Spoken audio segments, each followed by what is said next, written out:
எல்லோருக்கும் வணக்கம்மா. வீரபாண்டி கோயில் தேனி மாவட்டத்தில் இருக்குது. வீரபாண்டி கோயில் இங்கே கௌமாரி அம்மன் கோயில். இங்கே கம்பத்தில் இருக்கிறதும் கௌமாரி அம்மன் கோயில். 2 பேரும் அக்கா தங்கச்சிங்கெல்லாம்.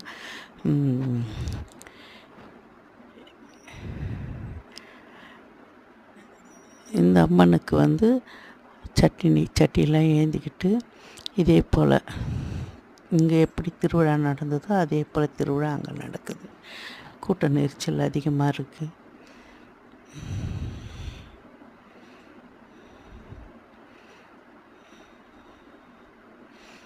பாருங்கள், அக்னி சட்டியெல்லாம் எடுத்துகிட்டு போகிறாங்க.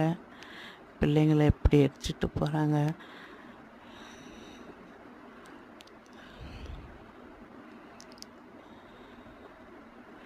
கம்பத்தில் இருக்கிறவங்க தங்கையும் வீரபாண்டியில் இருக்கிறவங்க அக்காவும். இவங்க இங்கே கம்பத்தில் தனி சட்டி ஒவ்வொன்றா எடுத்துகிட்டு போனாங்க. இங்கே ஒரு 4 சட்டி 5 சட்டி கூட சேர்த்து எடுக்கலாம். ஏன்னா அந்த அம்மா அக்கா எனக்கு ரொம்பலாம் இதுவாக இருக்கணும்னு கிடையாது அப்படின்னு சொல்லி